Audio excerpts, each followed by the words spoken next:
Most of us don't manage to do everything we want to do in any given day. We only have a certain amount of time and energy, so some things inevitably get left behind. Can you manage practicing the piano, reading books, meditating, and exercising every single day while working a day job? I can, and you could as well. Today I would like to share a method I found to be extremely helpful for managing all these competing goals. It's called mini habits. A few years ago, I wanted to implement meditation in my daily life and make it a regular habit.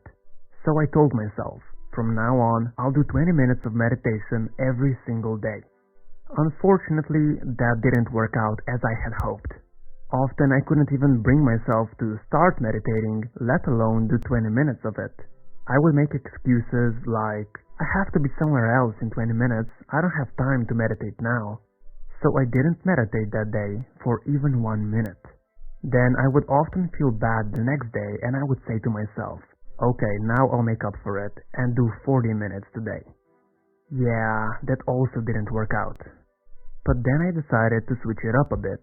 Instead of having such high expectations of myself, I decided to make my meditation practice as easy as possible. I reduced the time I wanted to meditate from 20 minutes to 2 minutes. This way, no matter what happened in my day, I could achieve my meditation goal. It didn't matter how tired or how busy I was, I could always find 2 minutes somewhere in my day, so there were no excuses. One of the biggest problems people have is that we expect too much from ourselves. And as a result of those high expectations, we sometimes don't get anything done. You might expect to go to the gym and work out for 1 hour. But what happens when you only have 40 minutes to spare?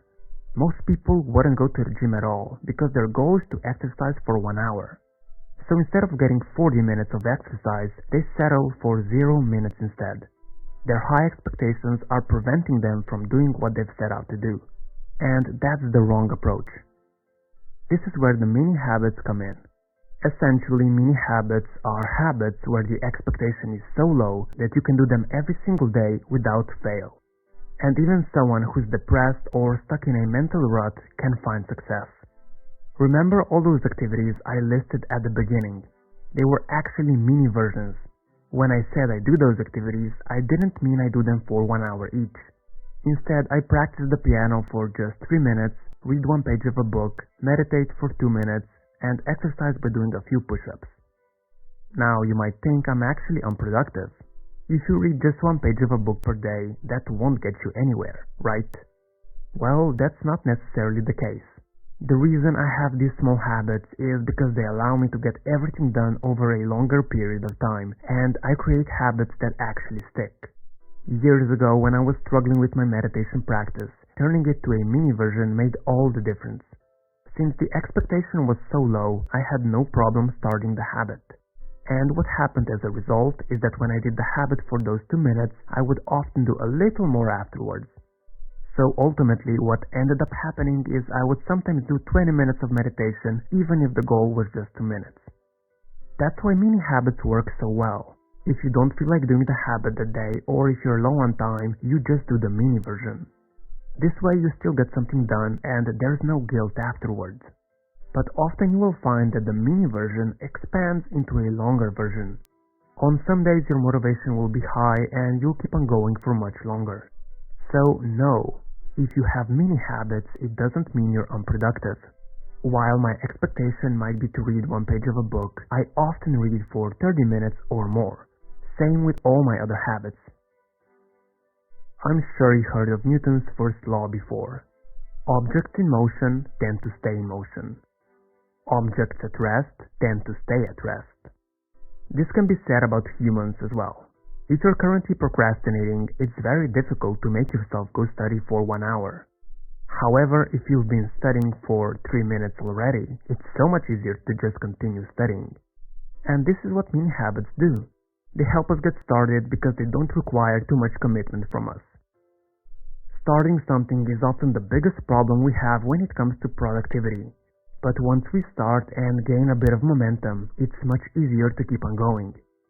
If you have an expectation to clean your entire room, you might never get around to do it because the thought of doing all that work seems daunting.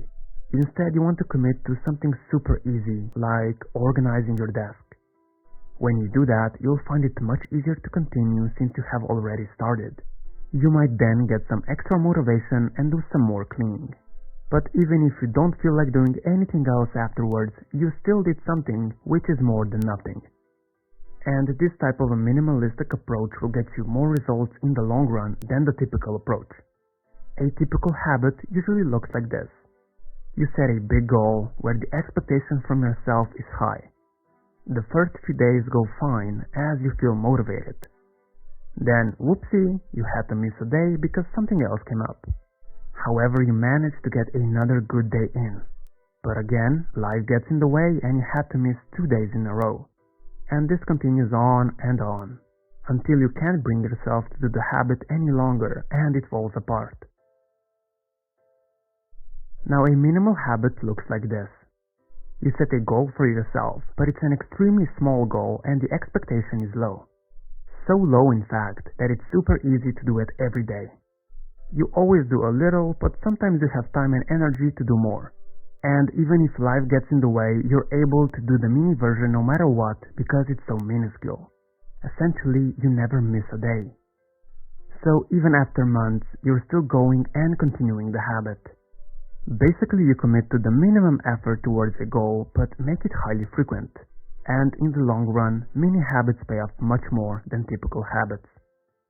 Now, I encourage you to find something that you're constantly procrastinating on and apply the mini habit concept there.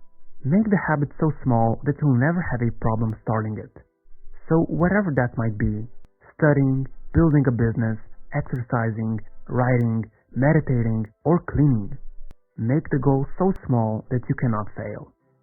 Study for 1 minute, do 1 push-up, read 1 page. Remember, objects in motion stay in motion. Motivation to continue will come after starting. Thanks for watching.